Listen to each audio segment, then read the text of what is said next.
15 here. I don't know, 40 minutes worth of stuff. And then you guys can stop and work on what you need to and finish up Delta Maths if you need to do that, or finish up last of the other assignment if you need to do that still. Whatevs, no big deal. So we had been talking about like financial mathematics, and last time we talked about compounding interest, right? Whether it's compounding, yearly or monthly or weekly or yada, yada, yada. Today we're going to start by talking about what if we want to compound continuously? What does continuously mean? Over and over again, okay. How many times a year are we compounding if it's compounding continuously? More than that. More than that. Every hour. More. Every second. More. Every second. More. Literally is all the time. How many times? It's just consistent. How many times? No. Infinitely many. Infinitely many. That's the answer. So, the formula, what ends up happening is that 1 plus, that interest, or that base of our exponential now becomes this letter E. This is really common in almost any discipline where you're talking about something that's continuously changing, whether that's like the temperature in a cup of coffee as it's being heated or cooled, or you saw last time we talked about Newton's law of cooling, the base of that exponential is an E. In almost any real world situation where stuff is happening continuously, the base of your exponential is going to be E. And we could derive kind of like why we land there, but I'm going to just skip it in the interest of time. So the thing you need to take away from is when you see the word continuously in the example, we have a different formula to use. That's it. That'll be enough for us. FV still future value, PV still present value, R still your interest rate as a percentage, and N is still the number of years. So if we look at the next example, Jack invests $800 into a savings account with a 5% annual interest rate compounded continuously. How long will it take for Jack to have $500 in interest? All right, so the 800, what is that? Present. Yep, that's our PV. What's the 5%? R. How long, what are we solving for? T. And then 500 in interest is? Close. N. 300. The future value needs to be the interest plus the present value, right? So 1,300. And I guess this that we said was T, we really should have written N here, right? Because the formula doesn't have a T in it. Come on, Mr. Kulik, you're better than that. So 1,300 is equal to 800 e to the 5 times n over 100. To solve this, what should we do? So you could use you could graph it and find the intersection. Let's do that. You could also do this algebraically. Dividing by 800 would be your first step there. Then you do the natural log of both sides and then multiply by 100 over 5 or 20. And that'll do it. But let's do this calculator because I think that's really what we've been doing the whole time, right? I've been defaulting mostly to doing this, which I think is a good technique for you guys in particular, since likely going to be taking an ACT test this summer, right? If we haven't already taken it a couple of times, ACT this summer, most likely. This technique that we're using to solve will work every single time. If I'm taking a standardized test like an ACT where nobody cares about my work, all they care about is can I get the right answer? And I run into a solving problem, I'm solving by graphing every single time because I don't want to booger up some like negative sign or something. The calculator, if I can set it up correctly, all I need to do is like get the answer out of the calculator and I can't screw it up. So this is a really effective technique. In particular, if you run into something that's like, I'm not really sure how to solve this. It's like used like for any solving. Any solving problem, you could do the same thing. Just graph both sides and find the intersection or intersections. That could be more than one. Any solving problem like this? No. Like if it says solve for x, it could be like a trigonometric solving equation. It could be, it could be a quadratic equation. It could be whatever. Any equation. But in order to like do it, you would have to have like what it's equal to. Yeah, you'd have to have like this is equal to that. Okay. But like, how many ACT problems are like that? There's probably, of the 50 problems or whatever that are on there, there's probably 10, or more. Like that's a really common problem type, is like solve for x. You can do this. Very nice. Regardless of the type of problem it is, like any solving problem. Did you have I saw your hand earlier. You found it? Okay. All right. I'm going to set my window. N is what we put the X as. N is representing time in years. So X min should be 0. X max, it's hard to tell. Didn't quite double our value. But it's probably going to be a long time, 20, 30 years. I always shoot for maybe a little bit higher than I need because I'd rather have it squished than have to go back and reset my window again by not going far enough out. My Y minimum, well, that should be 800. That was my initial investment. I'll never have less than that. My Y maximum needs to be bigger than 1,300. I don't know, let's do 1,500. And then let's hit some graphing. There's my 1,300 line. Here's my curve. There's my intersection. Second, trace, intersect command, enter, enter, enter. Uh-oh, I pressed the wrong button or something. It's like 5 or something. It's figures. I don't know what it did. It zoomed it or something. Ugh, stop.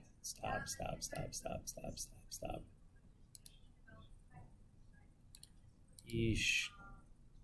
Give me back my old screen. I don't know what we did here. Mr. Kulik boogered it.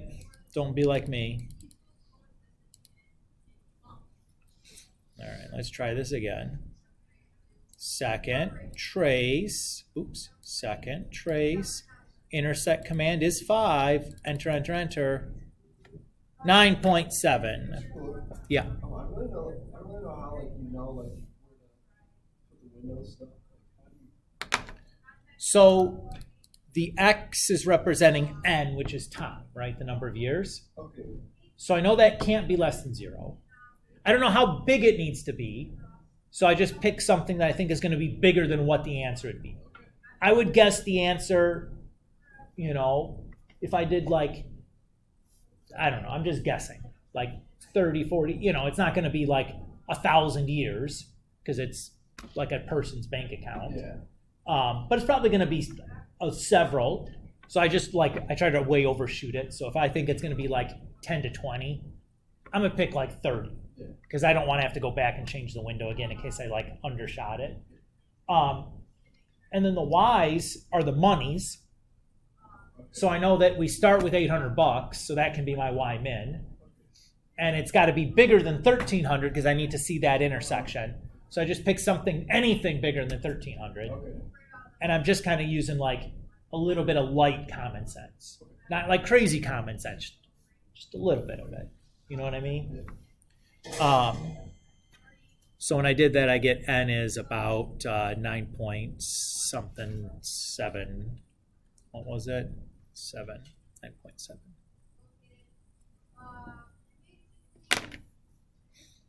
All right. A little bit of a more difficult question. It says you find an account that has 6.5 annual interest rate, compounded monthly. What would be the equivalent interest rate for an account that is compounded monthly? I'm sorry, annually. Yes, sorry. Yes. All right. So let's just kind of set this up. So 6.5,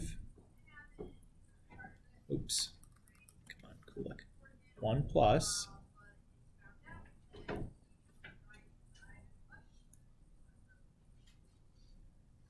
So I have that.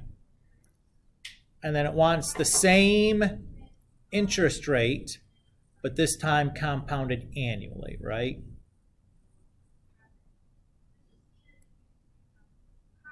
Oops. And that should have been 12 times 2. Why did you do it? Because it said annual, It's by year, right? right? That's just once a year. Yep. Okay. Does everybody feel okay there? So what I'm noticing here is that if I look at here, I have the multiplication in my exponent.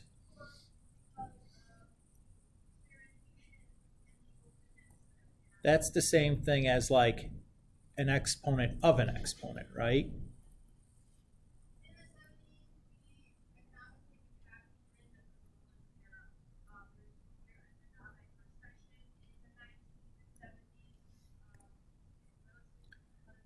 And everything else is identical, right? What that tells me then is if these two things oh, I'm sorry. I goofed this up a little bit. It says what would be the equivalent interest rate. So this is like my variable. I should make this like R or something. Sorry about that. Were you trying to ask me that, Luca, and I just misunderstood? No. Okay. So if those two are producing the same future value from the same present value, that part inside the parentheses just has to be equal, right? So that's what I'm going to do now.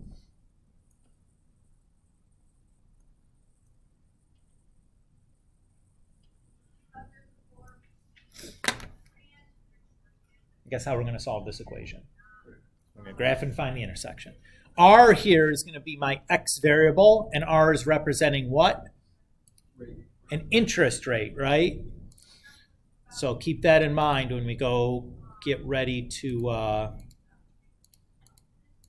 pick our window. I'm going to ask you guys to help me pick the window this time.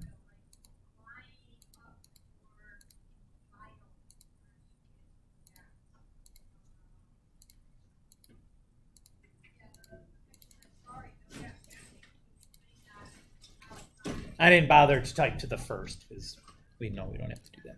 All right, so R is interest rate. What should be a minimum value for that? 0, right? It's making money, so it can't have a negative interest rate. Maximum interest rate, it's got to be bigger than 6.5, but probably not that much bigger. Yeah, probably 10 is a decent upper bound on that. Again, doesn't ever hurt to be too big, right? Only if you're too small and you can't see the intersection. Is it a problem? The Y is like this number here. I don't really have any good clue here what I'd to expect. I'm just going to go like 0. And this number here probably isn't going to be terribly big because it's just going to be like something a little bigger than 1 raised to the 12. So it's probably never going to get massive. So I'm just going to go 0 to 10, and that's probably even well overshooting it. Is that okay with my reasoning there? I'd probably do 0 to 2 and be okay, but there's that first line. There's my second guy. And I can't really tell what happened because, again, I picked a kind of a crummy window. Let's just make this like 0 to 3. See if that helps out at all. So again, here's the left side. There's the right side. And I can see it started below and then ended above. So somewhere in here it crossed. Everybody okay with that? If I zoomed in closer, you could see it like but I don't really care. I just need to know that I got the cross in there. Second trace, intersect command, enter, enter, enter. So 6.70%.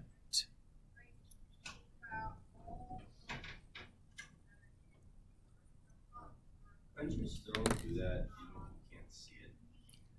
As long as you're sure it crossed in there. But you can always try it, even if you can't try the intersect command, even if you can't tell if it crossed or not.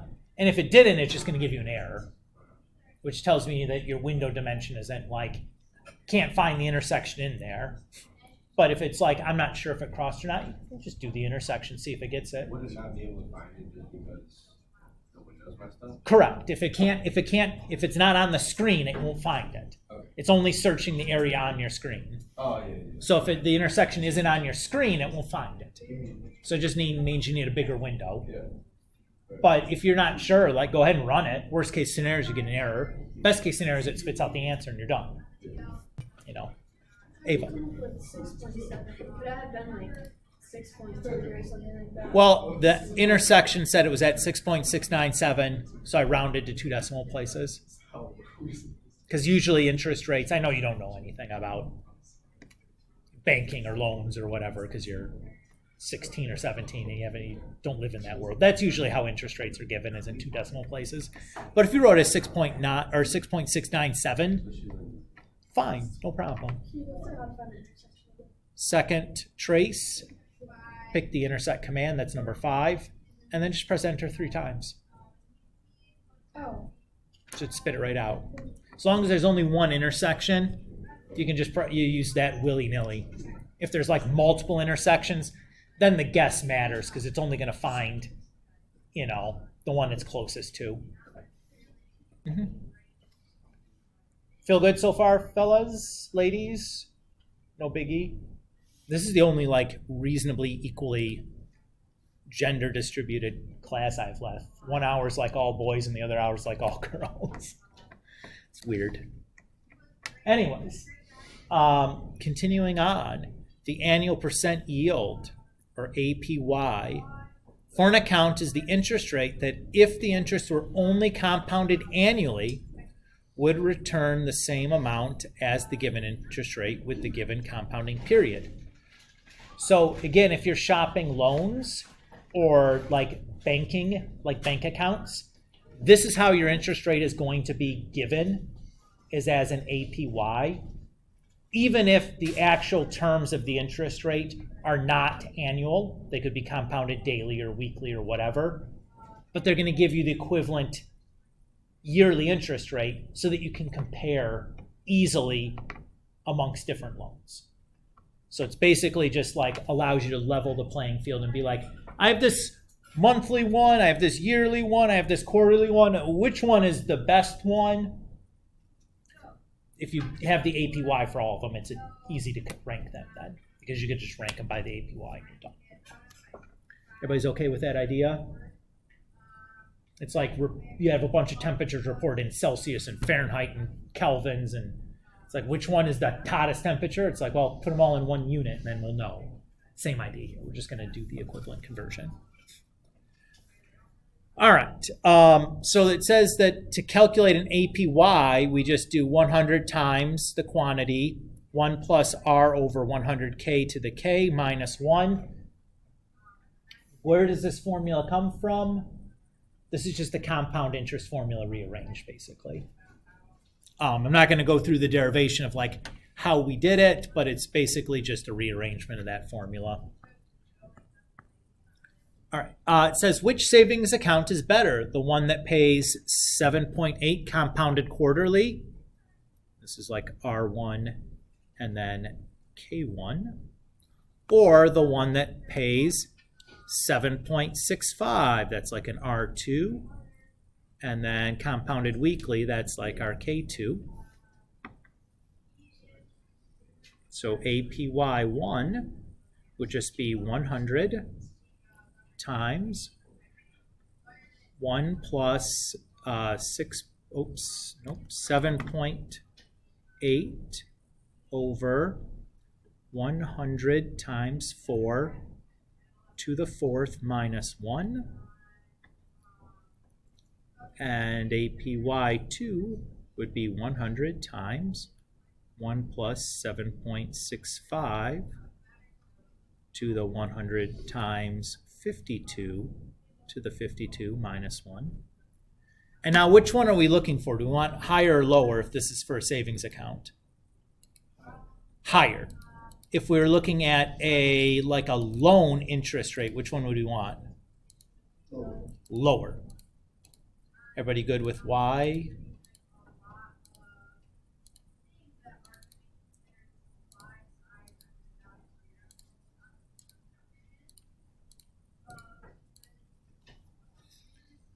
So that's an 803 for the first one.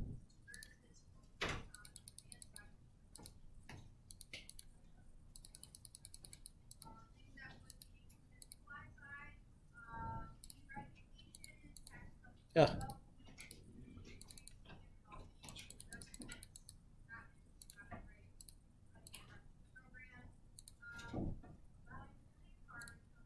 And then 7.94.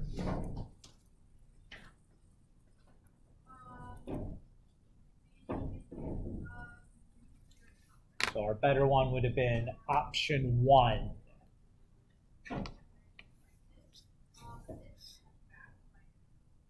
Sound good to you guys? Okay. Final topic. Nope, I'm lied. There's still another one after this one. Next topic, we're going to talk about an annuity. An annuity is an account in which a sequence of payments are made. So in an ordinary annuity, the payment size is always the same. So if you take a loan to borrow a car or to buy a car, or you take a loan to buy a house, typically you have your mortgage payment or your car payment is the same every single month.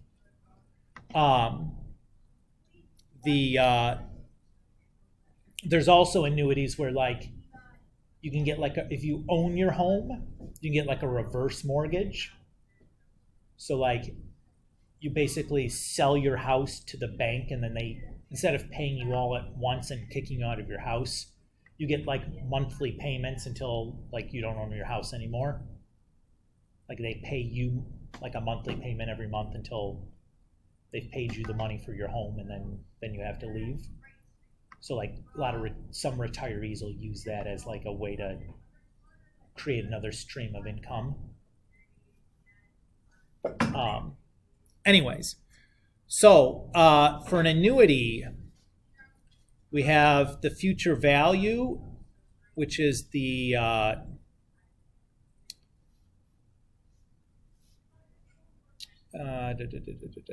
so the future value. What's up? Yeah.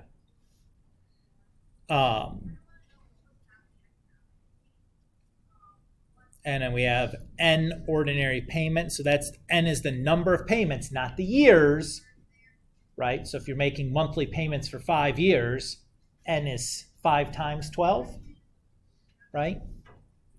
PMT is the dollars, or is the size of your payment in dollars. And then I is our interest rate as a decimal. Oh, okay. I is our interest rate, but it calculated doing your percentage divided by 100 times K. So it's that piece of the compound interest formula. All right, so let's try this. So at the end of each quarter, Sarah makes a $500 payment into an annuity account. So the annuity is what tells us we need this formula. Investment earns 7.88 annual interest. So that's my R. Compounded quarterly. That's our K. And then what will the value be in 7 years? So that's little n. So the first thing we'll do is calculate I.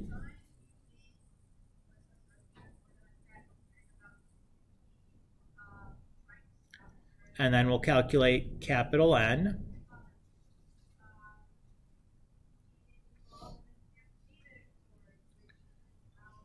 So then we say, okay, our future value is going to be that $500, 1 plus I over n, minus 1 over I, and then we're just going to type this into our calculator. Now, I'm going to be careful about how I do this. So I'm going to calculate the I first.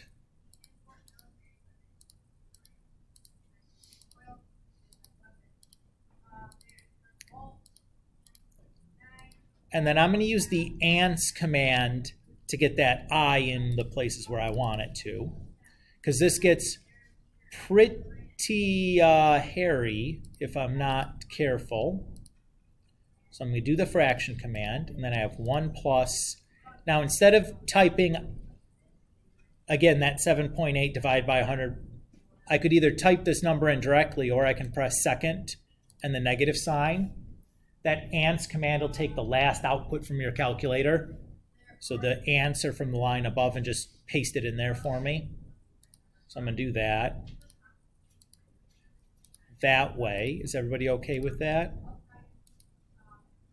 Second ANS. And that just keeps everything a little bit cleaner, a little bit easier to manage, rather than like inputting another fraction inside of the fraction, just like a recipe to muck that up. So when I do that, I get $95,483.39.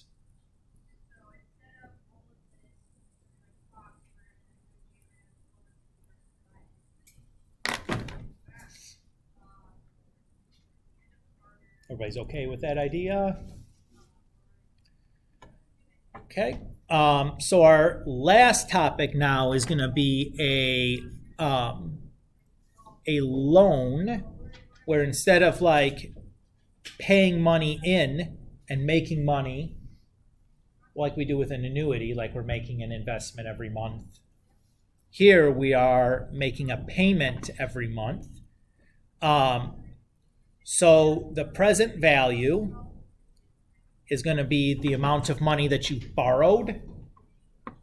The payment is going to be that monthly payment. I is still that R over 100K. N is still K times N. Notice that this looks basically like a rearrangement of this formula. That's all it basically is. All right. So Maria buys a new car for $18,500. What are the monthly payments? So we're solving for PMT for 4 years. And then monthly tells me that K is 12. If she makes a $2,000 down payment, so what does a down payment mean? She pays that up front, so she doesn't have to borrow it. So the amount borrowed is just $16,500. Everybody's okay with that? And then the annual interest rate is 2.9%. That's pretty good for these days. So start with my I. So that's going to be 2.9 divided by 100 times,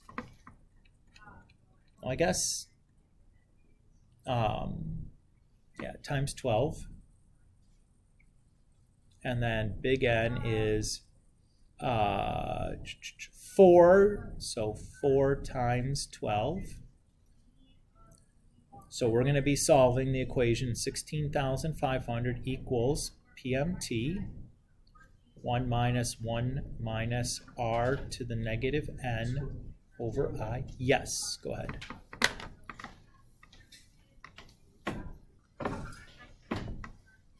So again, to solve this, I could do this algebraically. It's not too big of a deal, right? I just calculate this number and then take 16,500 divided by that number. Or graph both sides and find the intersection. Now, keep in mind that the PMT is going to be our X, So we have to think about what's a reasonable answer for a car payment. But that's going to be what we're going to need to figure out our value or our range for X. You know what I'm saying, guys? So that's what we're going to be thinking about. I had to move that now so I could see what I put in there. Oh, boogers. Look what I forgot to do. Get out of here. Look what I forgot to do. Forgot to calculate this thing. Oh, Mr. Kulik. I know, guys. I'm sorry. So there's that. And I'm not sure if the calculator will take an ants into the graph, into that y equals menu. So I'm just going to store that then. I can't store it into letter I because I is being reserved for the imaginary number, right? Oh, maybe it isn't. Maybe that's the I right there. Yeah, okay, so I can use I. So I'll do that just so that nothing funny's going on. No fishy business there. Oops, second, and then I want that I. So you press the button STO right above the on. We'll let you do that.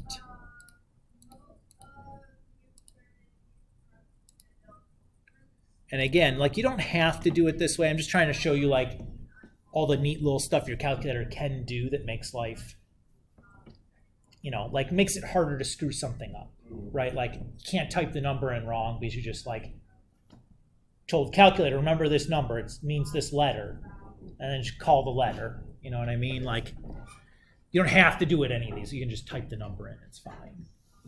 And I only did it that way here because I wasn't sure if the ANDS command would recognize that inside the y equals menu. I suspect it would, but I didn't want to check it out and have it not work in front of you guys, basically. All right. So we have a 4-year loan, car payment. What would we expect here? 0 is obviously going to be the minimum, right? What's going to be the maximum car payment? What do you think? For a $16,000 car that we're paying off in 4 years. So like, that's like the rate? It's like what X is the car payment. So like how much you're going to pay per month.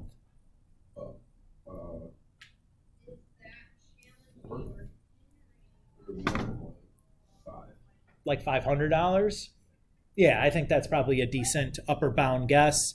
That's a pretty big car payment. I mean, it's 4 years, so that's pretty quick. And then the Y is going to be the cost. So I know that the most we're ever going to owe is that $16,000. So I'm going to go, it's got to include that. So I don't know, I'll do like 10,000 to 20,000 or something, just so that thing is in there somewhere. I just needed to cross there somewhere. Ruh-roh, raggies. Did I type something in wrong? Starting to think maybe I did. 1 minus. Oh, sure did.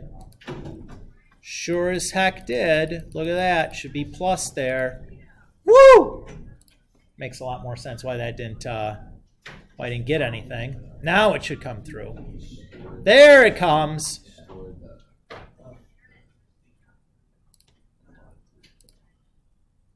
Intersect command, enter, enter, enter. 364.49.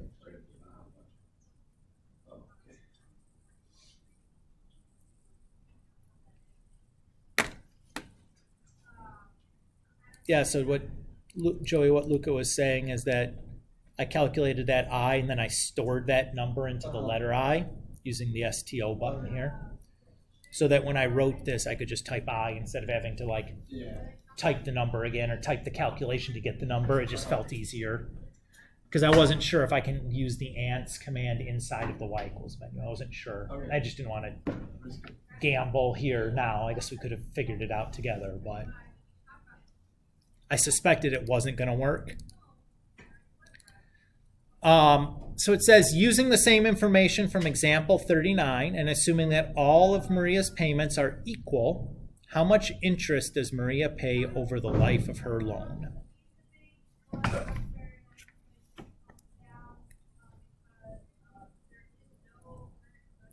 So how much did Maria pay in total?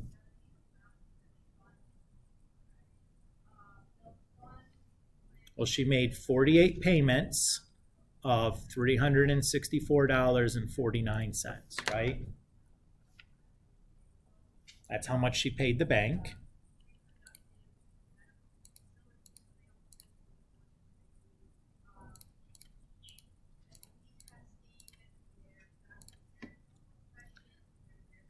So that's how much she ended up paying the bank. How much did she borrow from the bank?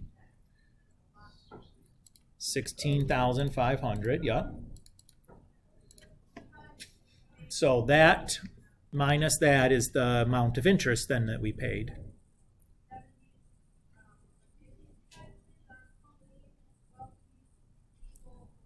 No, I forget what the number was. 99552. That's what I thought it was. I just didn't want to guess. I should have guessed.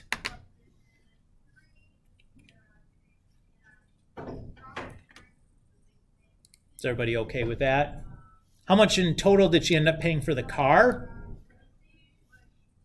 I would add $2,000 to this. So we ended up paying, $19,495.52.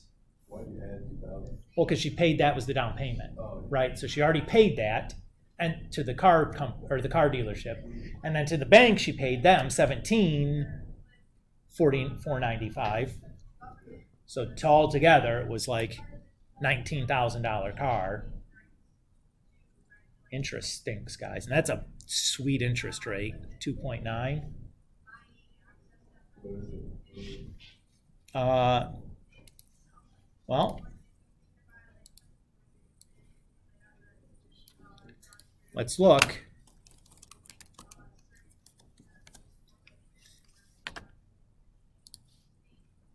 See what NerdWallet has to say. It's going to really make me work for it. So your APRs, if you have great credit score, your average is 5.64 right now. That's very different. You want to see what your how much Maria ends up paying then? Let's go and check it out. So let's take this guy here, change it to 564.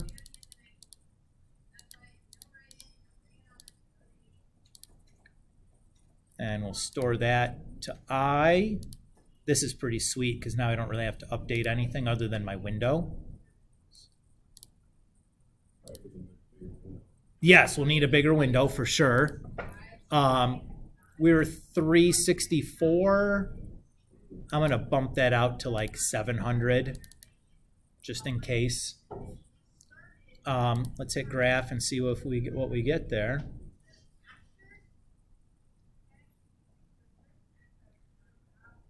Okay, second trace, intersect command, enter, enter, enter. 384.79. That wasn't as bad as I thought it was going to be.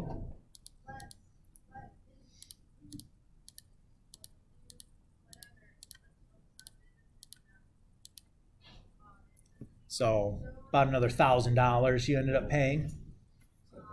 Not as bad as I thought it was going to be. Not as bad as I thought it was going to be. Yeah, I thought it would have been. I mean, the amount of interest doubled, but that's not surprising. I mean, the interest rate basically doubled, right? Went from 2.9 to 5.6. So that actually tracks. I'd like to show you one other thing that we can do with our calculator here. If you have your graphing calculator with me, I'd like to invite you to take that out and follow along. If you'd like to borrow one to follow along with, I got a stack on my desk here if you need one, if you forgot yours today.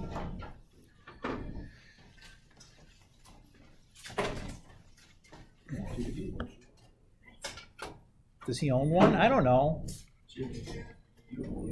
Oh, yeah. He probably slept on it. All right. So your calculator actually has a built-in like financial solver for these kind of problems. So we're going to start by pressing the apps button here in purple. So press the apps button there, kind of right in the middle in purple. We're going to pick finance. And we're going to pick the first option, the TVM solver. So let's say we wanted to do this problem here that we just did for Maria. Okay, so the PV, what we're going to calculate is going to be that 16,500. We're going to make that a positive number. I'm going to leave the payment at 0. The future value, so we've borrowed $16,500 from the bank. The future value we should end up with is 0, right? Because it's a loan. So we pay that back down until we owe 0. Everybody's okay with that? The I is our interest rate as a percentage, so that was 2.9 in our problem. The N is the number of payments, so that's going to be 4 times 12 or 48. We're going to make 12 payments per year, that's P per Y, and the 12 compounds per year. And we always want to set the payment to be at the end of the month. I think that's usually pretty standard. Okay, so we're going to move our cursor now so it's on PMT. Interest. So if the interest is compounded monthly, if you make your last payment at the beginning of the month, you don't get that last month's interest charged. So like it does make like a small difference, but like let's just set it to be at the end all the time. All right, so we've moved our cursor so it's on the PMT. We're going to press alpha and enter. How did you get it on the PMT? I just use my up and down arrows. So I move the cursor. On the 0. So it's on the 0, yep. And then press alpha and enter. So there's our 364, 48, or 49, just like we calculated by hand. Why is it negative, Mr. Kulik? Because you're paying that back to the bank. So it's leaving your pocket. So you could have made the 16,500 negative, and then if you would have pressed alpha enter on the payment, it would turn that into a positive. It just there's a directionality implied in the solver. So like one number coming in and the is positive, and the number going out means negative, but it really is like kind of semantic. But you can do like any of these problems using this TVM solver if you want to play around with it a little bit. But that's basically the setup. Is it works just like your formulas do. It's just built into the calculator. When you filled everything else out, you press alpha and enter, and out spits your answer. It is pretty cool, right? All right. So that's that for chapter 15. So we need to finish up. We have 147 to 182 is the last of it.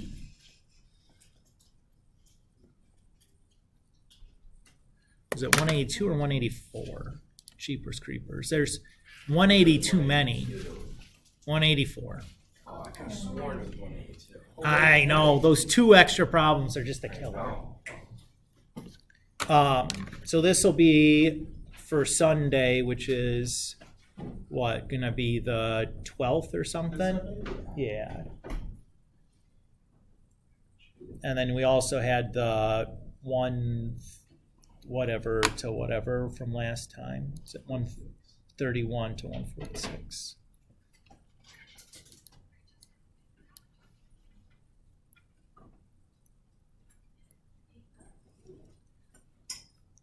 Next time, we're gonna do the review and make our half sheets and kind of talk about test format and all that jazz. And then Friday looks like the test date. I don't know if I'll be here Friday. Sure. No big deal. You make it up if you're not. Yeah, Not a biggie. We're not gonna be here. We'll have an 18 test on Friday. Oh. Who among us has an AP test on Friday? When's comp? Next week. Do you want to just schedule the test as Tuesday and then nobody has to worry about making it up? Is that acceptable to everyone? Yeah. We'll just have like a regular class day on Friday. Yeah, that's When is comp? Wednesday. Does that feel all right? Yeah. Everybody's happy with that? Yes. Okay, let's plan on that then. Don't we have AP Gov on Wednesday? No, that's this Wednesday. Yeah. It's not the next It's on one. next one. Talking about next Tuesday is the test day. Because we have Monday, Wednesday, Friday. Friday we'll just do like the next lesson or whatever. And then Tuesday we'll take the 15 test and then kind of continue on.